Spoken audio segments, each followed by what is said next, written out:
अस्सलाम वालेकुम, मैं हूं मरियम नवाज़ और सुप्रीम कोर्ट ऑफ पाकिस्तान में आज अज़खुद notice number 1 Islamabad high court के 6 जजेस के ख़त के मामले पर लिए गए अज़खुद नोटिस की तीसरी समाअत थी और समाअत को कहीं बहुत दूर फेंका गया है। गैर मुअय्यना मुद्दत के लिए मुलतवी हुई है और कहा गया है कि जजेस की दस्तयाबी पर अब दोबारा इस केस की समाअत होगी। आज की समाअत में क्या कुछ हुआ, सबसे जो मेन और इस समाअत का एक तरह से आप कह लें कि अब एक वतीरा बन चुका है, वो तो ये है कि चीफ जस्टिस कादी फ़ैज़ ईसा और जस्टिस अतर मिनल्ला के दरमियान में नोक झोंक चलती रहती है। और आज की समाअत में तो चीफ जस्टिस ने ये तक कह दिया जस्टिस अतर मिनल्ला को इनडायरेक्टली एक तरह कि आप बेंच से ही अलग हो जाएं। तो खैर क्या कुछ हुआ आज की समाअत में बराह रास्त भी लोगों ने देखा होगा, लेकिन मैं आपके सामने रखती हूँ कुछ मेन पॉइंट्स और उसके बाद ये कि अब मुमकिना तौर पर इस केस से क्या निकल सकता है, किया क्या जा रहा है, किससे जवाब लेना चाहिए और उस एक ही एजेंसी से जवाब क्यों नहीं लिया जा रहा, ये भी कुछ आखिर में डिस्कस करेंगे। तो आज की समाअत का आगाज़ हुआ तो कुछ ताजुब के तौर पर पता चला कि जो पिछली समाअत यानी 30 अप्रैल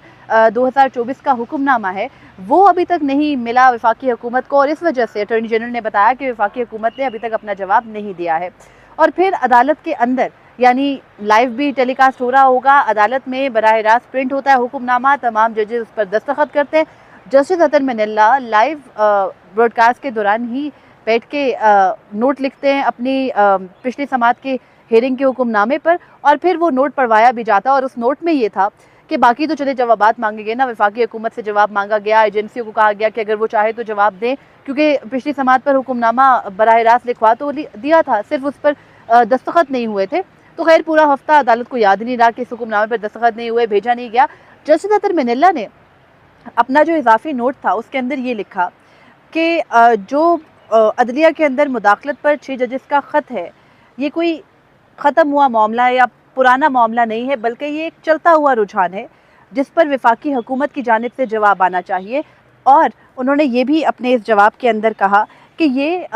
जो मामला है ये इतना गंभीर है, इतना तशवीशनाक है कि इस पर वफाकी हुकूमत का जवाब आएगा तो ही जो है वो पता चल सकेगा मामला आगे। जो इस केस की समाअत हुई उसमें उन्होंने ये भी कहा कि जो जजेस हैं वो ये कह रहे हैं कि ये मामला अभी तक चल रहा है, यानी जो तमाम हाई कोर्ट्स के जवाब हैं उसमें ये नहीं कहा गया कि ये माजी के वाक़यात है, जैसे कि चीफ जस्टिस कादी फ़ैज़ ईसा पिछली समाअत पर कह रहे थे कि उनकी वॉच पर ऐसा कुछ नहीं है, उनके इल्म में नहीं लाया गया। अगर अदलिया के अंदर एग्जेक्टिव या एजेंसियाँ मुदाखलत की कोशिश करती हैं तो जस्टिस अतर मिनल्ला ने ये कहा कि हाई कोर्ट्स के जवाबात में एतराफ़ है कि ये चलता हुआ मामला है, तो एग्जेक्टिव यानी वफाकी हुकूमत इस मामले पर अपना जवाब दे। खैर उसके बाद समाअत का बाकायदा आगाज़ हुआ और मुख्तलिफ बार काउंसिल्स के तमाम नुमाइंदगान को बुला के पूछा गया कि भाई आप कितना कितना वक्त लेंगे, उन सब ने बताया कितना कितना वक्त लेंगे। सुप्रीम कोर्ट बार एसोसिएशन और पाकिस्तान बार के दरमियान में जो तजाद है, पीटीआई ग्रुप, इंडिपेंडेंट ग्रुप, आसमा जहांगीर ग्रुप वाली जो लड़ाई है वो भी कुछ आई और जैसे अतर मिनल्ला ने ये भी कहा कि बार काउंसिल्स को इस मामले पर मुत्तहिद होना चाहिए।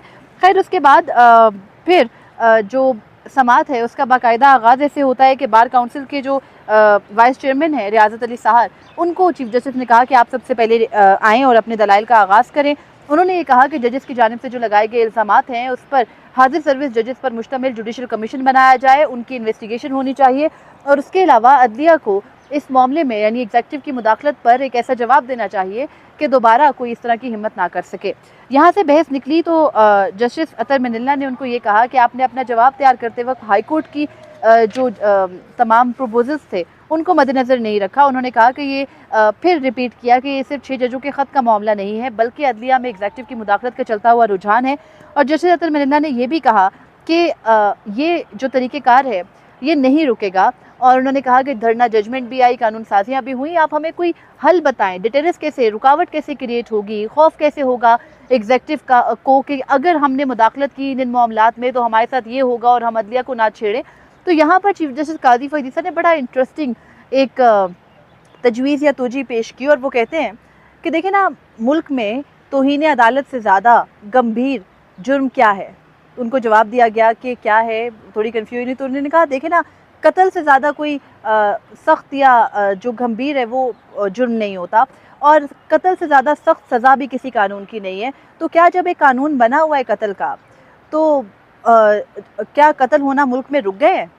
यानी सुभान अल्लाह, चीफ जस्टिस ऑफ पाकिस्तान का ये कहना है कि मुल्क में भले कवानीन बना दें, आप एग्जेक्टिव की मुदाखलत पर भी कवानीन बना दें, आप एग्जेक्टिव को भी कुछ भी कह दें, अब जब नहीं अमल करना होगा किसी ने तो वो नहीं करेगा। मुझे इस रीज़न की समझ नहीं आई। रीज़न की समझ इसलिए नहीं आई कि आप क्यों एग्जेक्टिव की जो मुदाखलत है उस मामले पर इतनी सारी रीजनिंग पेश करते हैं और फिर आप ये रीजनिंग दे रहे हैं कि भाई बन जाए इस मुल्क में कानून, कत्ल होना कौन सा दुनिया में रुक गए हैं। तो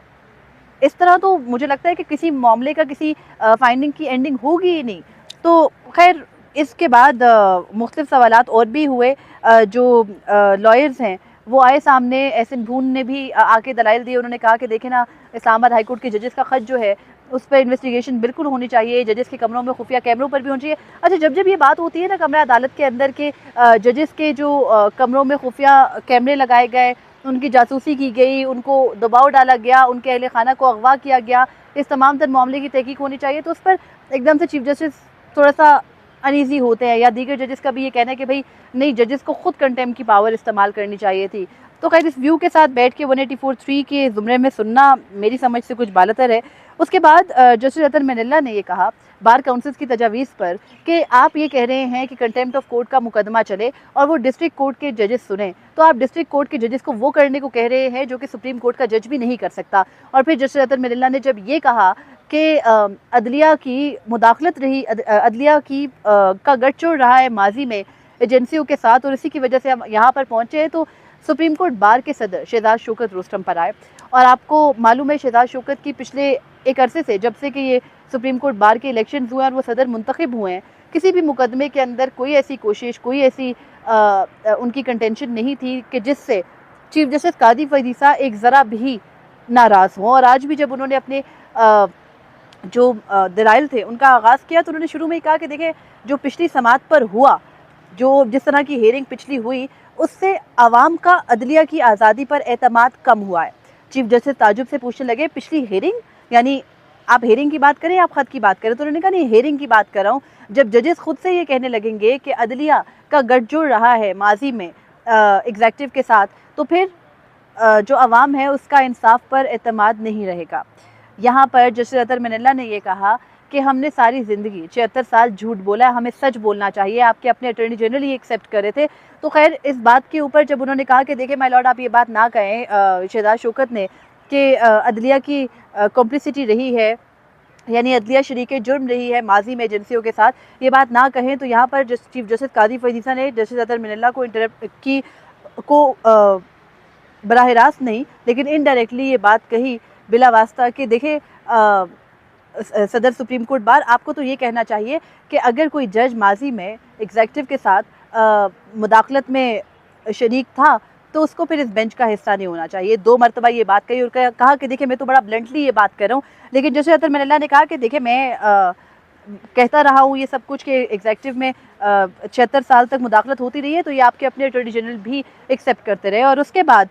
दोबारा जब जस्टिस अतर मैनिल्ला ने सोशल मीडिया की बात आई, और सोशल मीडिया की बात कैसे आई ये भी बड़ा इंटरेस्टिंग है। चीफ जस्टिस कादी फैज़ीसा ने शहजाद शौकत को खुद मुखातिब करके कहा कि आपके जवाब के अंदर सोशल मीडिया से मुतालिक भी जवाबात है, उनके ऊपर आए। और शहजाद शौकत ने कहा कि देखिए सोशल मीडिया से मुतालिक तो पहले ही हमारी ये राय है कि हुकूमत सोशल मीडिया को रेगुलेट करे। चीफ जस्टिस कहते हैं सोशल मीडिया पर तो कोई रेगुलेशन है ही नहीं, वहाँ पर तो वो एक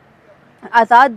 जिसका जो दिल में आता है वो कहता है। उन्होंने कहा कि अपना लोहा मनवाना पड़ता है सोशल मीडिया पर। फिर चीफ जस्टिस कादी फैज़ीसा चल पड़े कि कमिश्नर रावलपिंडी ने कैसे प्रेस कॉन्फ्रेंस की, उन्होंने प्रेस कॉन्फ्रेंस करके झूठ बोला, सारे मीडिया ने उस झूठ को चलाया। किसी मीडिया में हिम्मत नहीं हुई कि वो कहता कि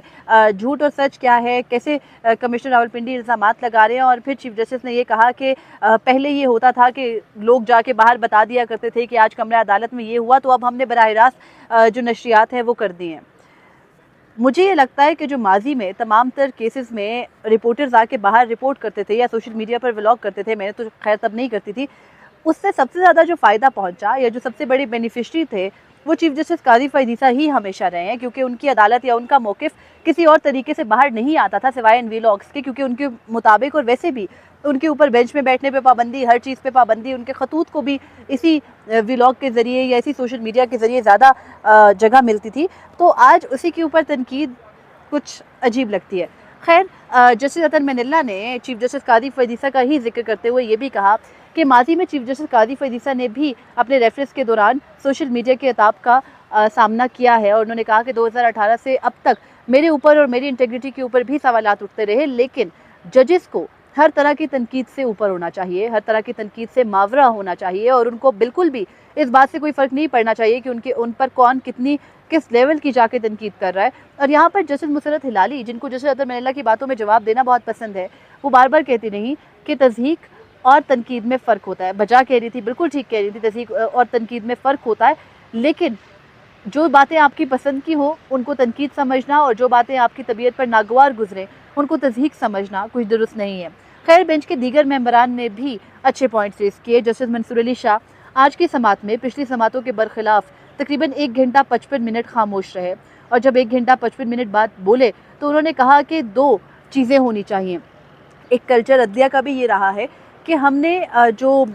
अपने ही जजेस थे जो कंप्रोमाइज़ थे माजी में, उनको कभी बाहर नहीं फेंका। हमें कंप्रोमाइज़ जजेस को बाहर फेंकना चाहिए था और जो जजेस अपने लिए या अपने ऊपर पड़ने वाले दबाव पर आवाज़ उठाते हैं उसके पीछे जुडिशरी को, अदलिया को मुत्तहिद होकर खड़ा हो जाना चाहिए। उन्होंने वकला की मिसाल देते हुए ये भी कहा कि जैसे वकील सही बात हो या गलत पीछे खड़े हो जाते हैं अपने साथी के, वैसे ही अदलिया को भी करना चाहिए। और जस्टिस मंसूर अली शाह ने यह भी कहा कि मार्केट में ऐसी कोई दवा नहीं है कि जिसे जज को दिया जाए और उससे जज जो है वो अपने मामलात में खुद ही बड़ा इंडिपेंडेंट और स्ट्रॉन्ग हो जाए। ऐसा नहीं है, बल्कि हमें एक सिस्टम बनाने की ज़रूरत है जिसमें जजेस को एम्पावर किया जाए और वो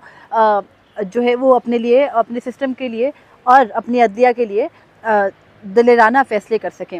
इसके अलावा इस्लामाबाद हाईकोर्ट बार के जो वकील थे, अहमद हसन शाह गालिबन उनका नाम था, उन्होंने बहुत अच्छे दलाइल दिए और उन्होंने दलाइल में ये कहा कि जजेस के मामले पर इंक्वायरी होनी चाहिए। सुप्रीम जुडिशल काउंसिल के लिए जो ख़त में हिस्सा लिखा गया है उस पर सुप्रीम जुडिशल काउंसिल को भी इदारा जाती रिस्पॉन्स देना चाहिए। और उन्होंने ये भी कहा कि जजेस को, जो इस्लामाबाद हाईकोर्ट के 6 जजेस हैं, उनको भी किसी आम शिकायत गुजार या किसी आम मुल्ज़िम की तरह ट्रीट करना चाहिए और फिर हम यकीन कर पाएंगे जो अदलिया की आज़ादी है उस पर। और उन्होंने बहुत सारी मिसालें दी, बहुत सारे अशार भी कहे और उनके जो दलाइल थे उन पर काफ़ी जजेस ने नोटिंग वगैरह भी की। सबसे लंबे दलाइल उन्हीं के ही थे और उन्हीं के दलाइल पे जो केस है वो एडजर्न भी हुआ है। लेकिन जैसे जमाल मंदोखिल ने कुछ पर्टिनेंट पॉइंट्स रेज़ किए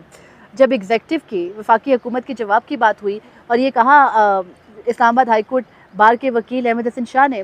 कि एग्जेक्टिव तो खुद ही डिनाई करिए, जैसे काबीना ने डिनाई कर दिया कि जजेस के जो इल्ज़ामात हैं वो दुरुस्त नहीं है और ऐसा कुछ भी नहीं हुआ, तो फिर अब इंक्वायरी की तरफ जाना चाहिए। तो वहाँ पर जस्टिस जमाल मंदोखिल ने एक इंटरेस्टिंग और दिलचस्प रिमार्क्स दिए। उन्होंने कहा कि जो अदलिया है हमारी, उसके मामले पे जो ये पूरी सिचुएशन हुई है उस पर एग्जेक्टिव को जवाब देना चाहिए। उन्होंने कहा कि अगर कोई बच्चा किसी घर पे शीशा तोड़ दे तो क्या उसके वालिद ने ये कहना है कि नहीं मैं अपने बच्चे के एक्ट से मुबर्रा हूँ? तो एग्जेक्टिव को जवाब लेना अपनी एजेंसियों से और बताना अदालत को कि जब हमने वज़ीर आज़म को भी बुलाया था तो हमने उनको यही मतला किया था कि आपकी एजेंसियों के ऊपर ये इल्ज़ाम है, तो वो देंगे जवाब। खैर, उसके अलावा जैसे जमाल मंदोखिल ने यह भी कहा कि माजी में सियासी जमातें अपने अपने मकसद के लिए अदलिया को भी इस्तेमाल करती नहीं हैं और एक मौके पर जैसे जमाल मंदोखिल ने ये एक्सेप्ट भी किया कि उनको भी दबाव में लाने की कोशिश की जाती रही लेकिन वो दबाव में नहीं आए। जस्टिस मुसर्रत हिलाली का मौक़िफ़ पहले दिन से अब तक बिल्कुल क्लियर है कि जजेस को ख़त लिखना नहीं चाहिए था, बल्कि एक जज को प्रेशर बर्दाश्त करने, प्रेशर को का जवाब देने, उसका रिस्पॉन्स देने के लिए इतना स्ट्रॉन्ग होना चाहिए कि वो ख़तो किताबत के मामले में ना पड़े और इदारा जाती रिस्पॉन्स हो या पर्सनल लेवल पर हो, वो जज को खुद देना चाहिए। और बाकी जो बेंच के अरकान हैं उनमें हमें पहले ही मालूम है, देखें जस्टिस जमाल मंदोखिल, जस्टिस अतर मैनल्ला, जस्टिस मंसूर अली शाह ये समझते हैं कि एजेंसियों की मुदाखलत होती है और उस पर हमें डिटेरेंस या जवाब देना चाहिए, जबकि चीफ जस्टिस काजी फैज़ ईसा एग्जेक्टिव के किरदार को हर सूरत अभी तक तो डिफेंड ही करते नज़र आ रहे हैं। और जस्टिस मुसर्रत हिलाली का मौक़िफ़ कुछ मुख्तलिफ है, वो कहती है कि नहीं, जज को रिस्पॉन्स खुद देना चाहिए। और जस्टिस नईम अख्तर अफ़गान कहीं कहीं अभी तक जब उन्होंने बात की तो उन्होंने यही कहा कि जो एजेंसियाँ हैं उनकी मुदाखलत नहीं होनी चाहिए, या फिर एजेंसियों की पिछली समात पर उन्होंने कानून भी मांगा था और आज की समात पर वो ज़्यादा कुछ नहीं बोले। तो ये बेंच भी कुछ 50-50 ही लग रहा है। लेकिन अभी तक एक जज जो कि इस बेंच की सरबराही कर रहे हैं और वो chief justice of Pakistan justice Qazi Faez Isa हैं, उनका एग्जेक्टिव का दिफा करना कुछ अजीब है। माजी में चीफ जस्टिस काजी फैज़ ईसा जब खुद ज़ेरे अताब थे तो वो एजेंसियों का नाम लिया करते थे, वो फ़ौज का नाम लिया करते थे, वो उनकी मुदाखलत का जिक्र किया करते थे। उनको दिलेर कहा जाता था इसलिए क्योंकि वो सवालात उठाते थे जो हमारी इस्टेब्लिशमेंट है उसकी मुदाखलत पर बात करते थे। वो कहते थे कि फ़ौज को पूरे मुल्क को कैप्चर नहीं करना चाहिए, हमारे माजी में जो ये कुछ चलता आया उसको ख़त्म होना चाहिए। और जब आज उनके सामने यही जिक्र करते हैं जस्टिस अतर मिनल्ला, तो वो दिफा करने लगते हैं उन एजेंसियों और इदारों का, और कहते हैं नहीं, हमें इदारों को मजबूत करना है, इस तरह से हम बातें नहीं कर सकते, उस जज को बेंच से अलग हो जाना चाहिए जो माजी में शरीक जुर्म रहा। हालांकि पिछली समात पर चीफ जस्टिस खुद कहते रहे कि कॉम्प्लिसिटी थी पिछली समात पर। तो उन्होंने यहाँ तक कहा कि मुझसे पहले ये सब कुछ होता रहा है, कैसे बेंचेस तश्कील देते रहे, कैसे फैसले आते रहे, मुझे एक लंबे अरसे तक बेंच से दूर रखा गया। और ये भी उन्होंने कहा, जिक्र किया था और कहा था कि मैं अब अगर ये बातें करूँगा तो वो मेरी अपनी ज़ात के बारे में अच्छा नहीं लगता। तो आज वो खुद ही कह रहे हैं कि जब एक जज कह रहा है कि कॉम्प्लिसिटी थी, माजी में एक्सेप्ट कर रहा है, तो उसको उस बेंच से अलग हो जाना चाहिए। तो मुझे लगता है इन सारे जजेस को बेंच से अलग हो जाना चाहिए, किसी को भी नहीं बैठना चाहिए। और फिर चीफ जस्टिस का अपना वो बयानिया कि हमें तारीख दुरुस्त करनी है और फिर तारीख को दुरुस्त करके आगे चलना है, उससे भी कुछ हटे हटाए दिखाई देते हैं। तो ये पूरा बेंच एक तरह से यूनिटी का इस्तारा होना चाहिए था, ये दिखाना चाहिए था इनको कि हम मुत्तहिद हैं अपने जो अदलिया है उसमें मुदाखलत के मामले पर। लेकिन बेंच का जो डिफरेंस ऑफ ओपिनियन है, और डिफरेंस ऑफ ओपिनियन की हद तक ही नहीं है बल्कि एक दूसरे के साथ एक दूसरे की बातों पर डिस्टर्ब होना, एक दूसरे को रोकना टोकना। चीफ जस्टिस ने 2-3 मौक़ों पर आज जस्टिस अतर मिनल्ला को बराह रास्त चुप भी कराया। ये supreme court practice and procedure act के दौरान जब जस्टिस मुनीब अख्तर किया करते थे तो एक और डिबेट जनरेट हो जाती थी। आज कोई चीफ जस्टिस के काम पर या चीफ जस्टिस के कंडक्ट के ऊपर सवाल नहीं उठा रहा। ये मैसेज नहीं जाना चाहिए कि अदलिया इस इतने गंभीर मामले पर, इस इतने संगीन मामले के ऊपर डिवाइडेड है और अदलिया के ही कुछ सेक्शंस डिफेंड कर रहे हैं एग्जेक्टिव की अदलिया के अंदर मुदाखलत। ये अनफॉर्चुनेट है, लेकिन खैर अब केस की समाअत को लंबी तारीख दी गई है, देखते हैं कब दोबारा फिक्स होता है, इससे निकलता क्या है। तजावीज़ की तरफ ही जाएंगे या कोई जुडिशल कमीशन भी बनेगा, इंक्वायरी की तरफ जाएंगे, या फिर फ्यूचर के लिए ही गाइडलाइंस तय होंगी, ये अब आइंदा समाअत में दलाइल से तय होगा। मुझे इजाज़त दीजिए, अल्लाह हाफिज़।